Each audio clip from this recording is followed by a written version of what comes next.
Hello folks, this week the World of Warcraft dev team dropped us a major surprise with the announcement that the next war within patch 11.15 will be releasing on April the 22nd in North America and April the 23rd in Europe, a date which absolutely no one had expected. This new patch will be releasing its content over time, something that is leading to complaints of time gating from the community. Patch 11.15 I think may be one of the biggest point patches we've ever seen. However, it may not feel that way at launch, because we're going to have to wait a few weeks for two of the major new content features to turn up. This does not mean that there won't be plenty to do in launch day, with the introduction of a brand new open world event called Nightfall, where we'll be helping to defend Halifort from incursions by rogue Nerubians, along with progressing a brand new 10-step renown track. This new content is accompanied by a brand new cooldown manager, which is essentially a built-in version of the popular head-up display week order pack, the conversion of Shadowlands reputations to be warband wide, and a brand new alt-leveling event called Winds of Mysterious Fortune, which includes a 4-week-long buff boosting our XP by 20%, Dragonflight reputation by 200%, and War Within reputations to 100%, although it currently looks like that latter buff will not apply to the Undermine reputations. Later in the patch on May the 20th, and we'll see the return of Battle for Azeroth's Horrific Visions, solo or 2 to 5 man group instances, which will offer a brand new way to obtain up to hero track gear and gilded crest, along with the return of corruption effect, albeit these corruption effects will be reduced to a single head enchant, which will be much weaker than its Battle for Azeroth equivalent. And finally, on July the 3rd, we see Dastardly Duels. This event, which has been compared with the old Brawlers Guild, is a boss rush style solo a small group encounter, which will be available until July the 15th. If you're interested in a deeper dive into all the new content, I will be releasing a full preview video on Monday. And if you don't want to miss out on that, then make sure to hit that subscribe button now before you forget. This schedule has had quite a bit of criticism from the community, which I think is quite understandable. The WoW dev team's attempts to spread content over time in the past have not always been very successful, be it the max level storylines broken into episodes so small as to make it next to impossible to follow that story without someone like Noble or Bellular to explain it to us, or more recently the way that the time gating in the patch 11.07 Siren's Isle caused that patch to fall quite flat. But this time around I do think that the developers are onto something, with Undermine still being unfinished business for many of us and Season 2 still in its early stages. I kind of feel that adding the new Nightfall event, Horrific Visions and Dynamic Duels all at once could well have ended up feeling pretty overwhelming. By the time Horrific Visions do arrive next month, just as most likely many players will be finishing up in the Nightfall event,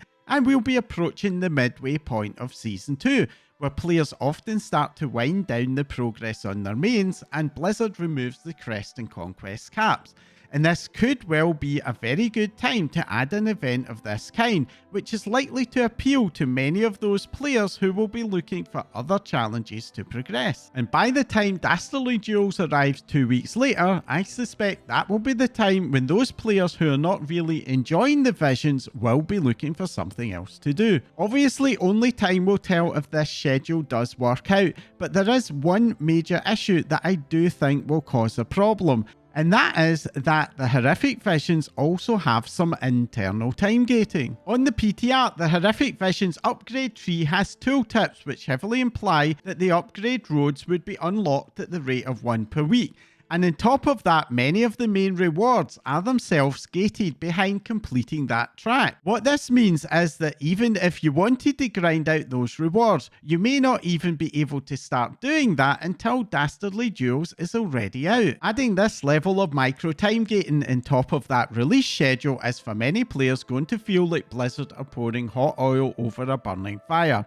And I do hope that the devs rethink this, because even if the visions do go live at a good time, this is likely to severely harm the experience and would, in my view, be an entirely avoidable self-own.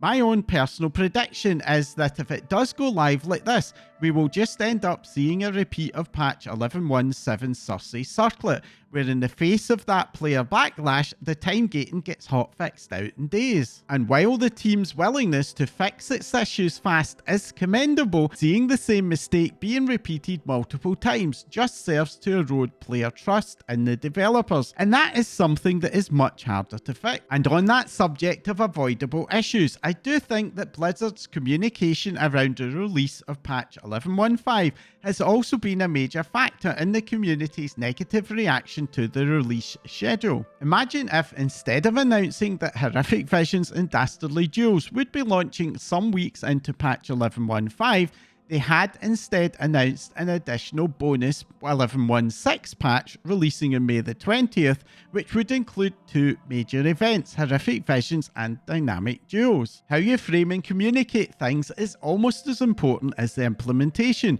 Virtually no World of Warcraft player would have complained about getting an extra pack. And right now, instead of the community discussing time gating, we'd all have been discussing how cool it was that we were getting a bonus patch filled with new content. And this kind of thing does matter, of course. Video games are all about the feels, and an extra patch with bonus content just feels so much better than time gating. There is also one thing that does seem to be missing from the new patch. Back in the patch 11.10 PTR, the Raid Renown track did for a time see the return of the Dinars system with puzzling cartel chips, which would allow us to obtain missing high-level trinkets, weapons and other special items from a vendor. These were eventually removed, but the developers did announce that they would still be making an appearance in Season 2, with game director Ian Hazzikostas announcing in an interview that this would be within patch 11.15. There has, however, been no sign of these on the 11.15 PTR, nor has there been any mention in the release schedule, and this is leading many of the player base to ask what's happened to them. Most likely, the WoW developers feel that the patch's release date, which will only be week 7 of the season, is still a bit too early, and they are still planning to roll the Dinars out some way later on in the patch. My own personal guess is that it will be around about that time when the Crest and Conquest caps get removed, which, as I mentioned earlier, is usually around week 11, and this would line up with the launch of Horrific Visions and the arrival of the new head enchants. But with the radio silence from the developers, it does feel like the timing may not yet be locked in.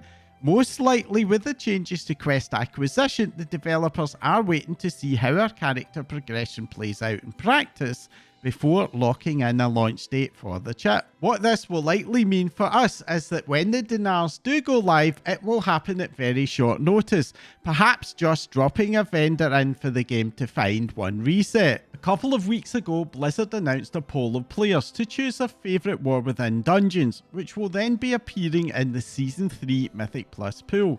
This poll is now closed, and we do have the combined results for the North American and European polls. I was personally a bit surprised by the choices at first glance, but looking closer, it does appear that the results are being heavily influenced with the dungeon gear pools, with both Arakara and Priory offering some highly desirable trinkets. In all honesty, the top 3 do not rank among my personal favourite dungeons to play, so I'm not super excited about this. But I guess I may well be in a bit of a minority here. We don't currently know how many of the dungeons will be returning in Season 3. Blizzard have announced that there will be a brand new dungeon in patch 11.20, which no doubt will be part of the rotation, so I have a suspicion that it's likely going to be either the top 3 or the top 4. While I mostly focus on the modern retail version of World of Warcraft on my channel, I do suspect that there's potentially going to be quite a lot of interest from retail players in the upcoming release of Mists of Pandaria Classic. Mists of Pandaria in many ways marked the beginning of the much faster modern retail combat design and gameplay, and while this expansion originally launched to a very mixed reception due to its story and theming, it is now looked back on very fondly, particularly for that class and combat design. With MoP Classic due to release this summer, we're likely fast approaching the start of the beta test cycle, and this week Blizzard announced that the opt-in sign-ups for the beta are now open. I'll put a link down below for where you can go to sign up if you'd like the chance to take an early look. I haven't decided yet if I will give it a go. For the most part, one version of World of Warcraft is enough to take up all of my time, but as someone who missed out on it the first time around, I do admit to being pretty curious. And finally, I have a bit of very sad news, especially for those of you who have been World of Warcraft fans since vanilla. The original art director of vanilla World of Warcraft and long-time Blizzard staffer Bill Petras has sadly passed away. Bill spent the majority of his career at Blizzard in two separate stints, working in many of their early games including StarCraft and vanilla World of Warcraft before temporarily leaving Blizzard in 2005, only to return in 2010 as art director for Overwatch and then on to senior art director in Overwatch 2. Bill was, along with Samwise Didier, one of the original creators of World of Warcraft's unique art style, a style which even 20 years later continues to delight players with its timeless visuals, and I for one offer my condolences to those who were lucky enough to know him well. And that's it for this week's news update. I'd be super interested to hear your views on the timing of the new patch content. Would you prefer to just have all the content at once and be free to do it at your own pace, or are you happy that you're not going to have to worry about finding time to juggle 3 major events all at once? Let me know down below. And if you found this update informative, fun, or just annoying, then do let me know by hitting that like icon. And if you want to support my channel, the best way to do that is to subscribe if you haven't already.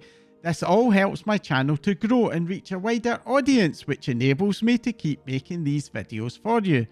That's all for now. Thanks for watching.